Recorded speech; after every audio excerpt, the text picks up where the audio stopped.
कई साले स्वाब की महफिल है और शायद है कुछ यूं लिखा, मरने वाले और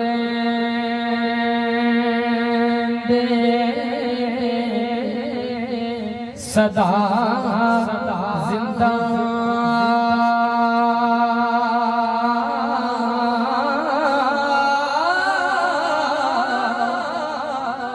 और जिंदा जिन्ना दी जग याद होवे ते अगू वध के भी होंदे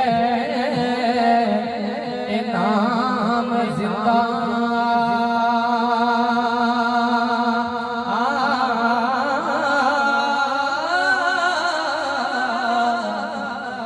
नेक जिन्ना दी जग ते औलाद होवे ते पढ़ो पढ़ो कुरान अल्लाह जुबान दी एक बार बोलो सुभान अल्लाह। इहदे विच मेरा भला भी है, तुहाडा भला भी है, दुनिया दा भी, कबर विच भी और हशर दे विच भी। बोलो सुभान अल्लाह। अग्गू वध के भी होंदे ए नाम जिंदा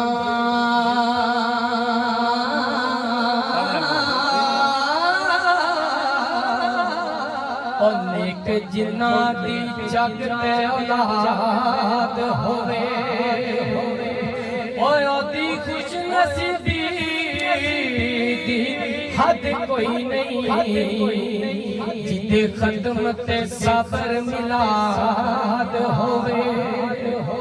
और बाप की शान में दो अशार है, घर मेरा हो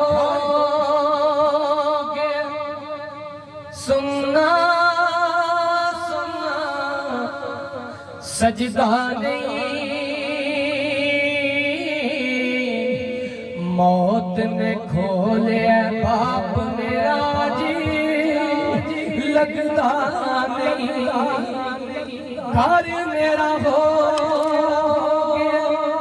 सुनना सजदा नहीं। सुभान अल्लाह। मौत ने खोलिया बाप मेरा जी लगदा नहीं, रब्बे मोहम्मद दी कसम उहियो घर हुंदा है, उहियो चाचे ताए मामे सारे रिश्तेदार हुंदे ने। बाप दा साया उठ जावे ओही नजरां गैर रख लैंदे ते शायर कहंदा चाचे ताए ओ लख पावे मियां प्यार करन, चाचे ताए लख पावे प्यार कर, बाप दे वांगू कोई भी सिरानू कजदा नहीं। मौत ने खोलिया बाप मेरा जी लगदा नहीं, दिल ओ यार उन हवाले रब दे आगे बस तबीबा ना बस तेरे ना बस मेरे अज दितिया हार नसीबा।